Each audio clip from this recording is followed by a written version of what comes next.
Hey everyone, today I am doing the top 10 worst LEGO Star Wars sets. This list will not include microfighters, 4+ sets, or these buildable figures. With anything, there's always good and bad, and I've tackled the top 10 LEGO Star Wars sets, so now I'm doing the worst. Before we get started with number 10, I do have one honorable mention, which is the Imperial Shuttle from 2021. I am such a huge fan of the UCS Imperial Shuttle, and the one from 2015 is good as well, with that one being a playscale version. So with this one being the next playscale version, it just looks worse than those two. Starting with the most glaring issue of this build, which is the underside or chin area of the cockpit. It just does not look good and looks very weird. And then there's just really no tiles or detail on the wings. They're just one 2x4 tile on each, so it just looks very empty with all those studs compared to the previous versions. And then with this one being smaller as well, there's not really much interior space. It can fit all three minifigs, but it is very cramped. It just doesn't have that sleek or smooth look to it like the other two do, and the chin area just does not look good to me. Now, starting with number 10, I have the General Grievous Combat Speeder. This set released in 2018. It comes with the Combat Speeder, Mace Windu, and General Grievous, so in terms of the characters, they are really good ones, and Grievous looks great. But the build is just not that interesting or exciting to me. In terms of the actual Combat Speeder, I'm pretty sure it just has a few appearances, like very low amount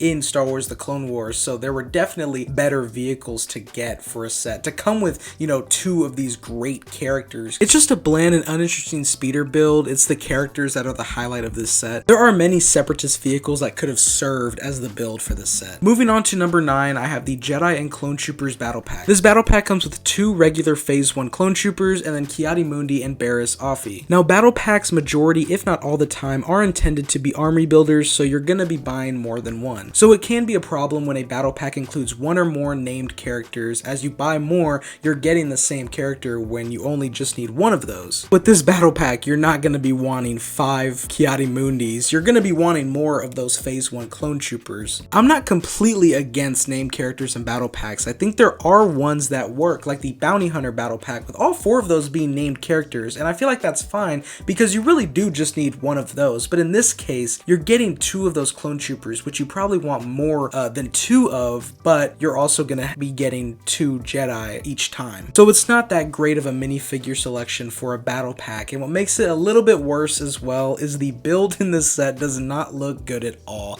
I actually really do not like the design. It's trying to vaguely look like a very small Republic gunship, but it just honestly looks pretty ugly to me. I don't like the cockpit piece, and I think it's one of the worst battle pack builds. Overall, it's not a great battle pack. I think these Jedi could have appeared in other sets and be replaced, of course, with 2 Phase 1 Clone Troopers, especially since these Clone Troopers do look really good. Like I said, I think named characters works when it's just all 4 of them, so you just need to buy one. With it not being that good of a battle pack minifigure selection and pairing that up with a pretty bad build, it's just not that great of a battle pack or a LEGO Star Wars set. At number 8 is the Obi-Wan vs. Darth Vader set from 2022. This build is from the Obi-Wan TV series. It comes with a pretty good minifigure lineup, but I just don't really like the build. You're essentially just buying a detailed base plate to place your minifigures on. It does have some play features to recreate actions that were in this scene. This is one that definitely works better as a diorama because at least you'll have the black border and it'll look more neat than what this looks like. I also think that LEGO should have done the final battle at the end of the show, or at least made this into more of a dual set where it's a smaller build, smaller price, and it's really just Obi-Wan and Darth Vader rather than including 2 more minifigures, a bigger build, and then this retailing for $50. Overall, it's really just the minifigures that are the highlight of the set. I'm not a fan of the design or the choice of the build. You're essentially just getting a small part of land to place your minifigures on. Next up at number 7 is the Hyena Droid Bomber. This set comes with 3 rocket battle droids, which they are cool and definitely a more unique variation of the battle droids, but there's definitely more droids that I do prefer and I don't think they're as exciting. Now moving on to the Hyena Droid Bomber, the biggest thing I've seen with this is it's a pretty fragile set. It stands on 4 legs, but they're pretty thin. When a LEGO set is fragile and not sturdy, that is a pretty big flaw to have. I'm also just not the biggest fan of the design. I feel like there's not that much detail, especially on the torso midsection. The bombing play feature is pretty good though. It's not that exciting of a set, and pair that with, it being fragile, that's just never a good thing. Moving on to number 6 is the AAT from 2015. Starting with the build, this is probably the worst AAT that LEGO has released. The biggest thing with this build that I do not like is the size. The AAT in 2009 was a really good size. It was pretty big, and this one being the next 1 is just so small. Even the first AAT that released in 2000, which was a Trade Federation run like this set right here, was a better size. It almost looks like a 4+ version. I'm not the biggest fan of the design either. The more newer versions look a little bit more bulky in the bottom section instead of kind of more a flat look. I think the 2009 one is still the most accurate looking. Even if it's just a sticker, the build is missing the launch tubes at the bottom, the 3 on each side. And the minifigure selection in the set doesn't necessarily help it either. It's just a battle droid, a pilot battle droid, and Jar Jar. So it's not the most exciting minifigure lineup for a pretty small and underwhelming build. With this one being the next iteration of the AAT from that 2009 one, this is just a super disappointing set. At number 5 is the Star Scavenger. This is from the Freemakers Adventures Lego TV show. The Freemakers are a family that the TV show follows, and the Star Scavenger is their ship. The build is accurate, but it's easier to do because the show is in Lego. This isn't the most appealing or interesting ship design to me. There's a small interior space where you can fit a couple of minifigures, but I don't think that you can even fit all of the members in the family that come in this set, which is a big disappointment because this is their ship, so you should be able to fit all members or at least every minifigure in here. So the ship is definitely a little bit small in this set. The minifigures are of course members of the Freemakers family, and because you know it's from the Freemaker Adventures, which isn't the most popular Star Wars show or anything by any means, it makes it not the most interesting minifigure lineup. Overall, I think it's just not that good of a set. Not being able to fit every member of the family in their ship is definitely a big disappointment. I feel like the ship is just too small and it's not the most interesting set. Moving on to number 4, I have the Resistance Transport Pod from The Last Jedi. This is a set where I definitely go, why was this made? I feel like the Resistance Transport Pod was not worthy of being made into a set. The design of the pod is just not good. I do not like the asymmetrical look of it. You can fit both minifigures in the interior, which is good. The characters included in this set are Finn, Rose Tico, and BB-8, so I'd say it's an okay lineup, but definitely accurate. I just don't know why this set was made. There were plenty of other things in The Last Jedi that were worthy of a set, specifically like the Resistance Transport that they take at the end of the movie to Crate. Like that would have been an excellent set to get and a very cool vehicle, but no, instead we get a Resistance Transport Pod. At number 3 is the Tatooine Battle Pack, and like the Resistance Transport Pod, I'm asking myself, why was this one made? Jawas and Tusken Raiders are cool characters to get, but release them in other Lego sets, not in a battle pack. Like I said earlier in this video, battle packs majority of the time are intended to be army built, so you're gonna be buying more than one, and this one is probably the most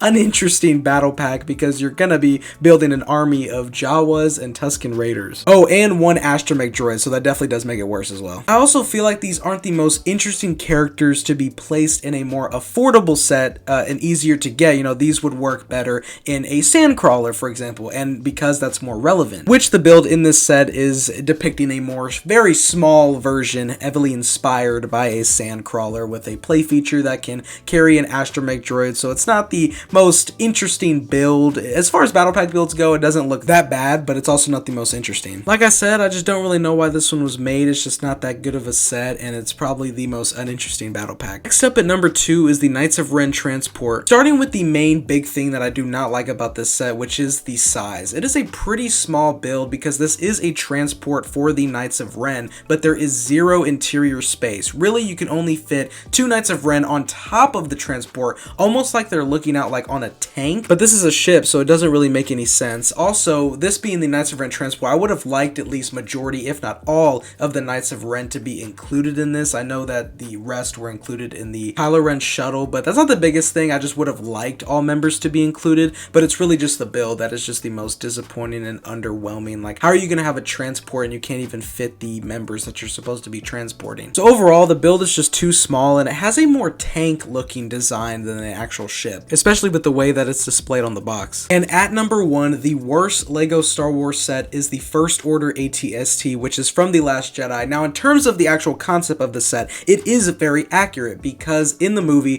BB-8 takes control, rips the head off, and is controlling a headless AT-ST, so that's accurate in terms of what's happening. But why didn't Lego just include the head of the AT-ST? It would have made it even more accurate if there was a play feature that could do that action. The minifigure selection doesn't really help it at all either. It's really Captain Phasma that's just the highlight. You're really paying full price for half an AT-ST, and you're actually missing what I would say the more important part of the AT-ST. Just would have been so cool to see a First Order AT-ST because it does look a little different than the normal Imperial Imperial version, so I don't see why LEGO didn't just include the head. It would have made the set even more accurate, better, and more worth the money. Anyways, that was my top 10 worst LEGO Star Wars sets. This was definitely not an easy list to make. I was going back and forth on some sets. Like always, comment down below if you agree or disagree with any sets. I always like hearing what you have to say and what sets you choose. Definitely lightsaber slash that like button and hit subscribe with the bell notification so you know when I upload. I hope you all have a great day. Thank you so much for watching, and until next time, peace.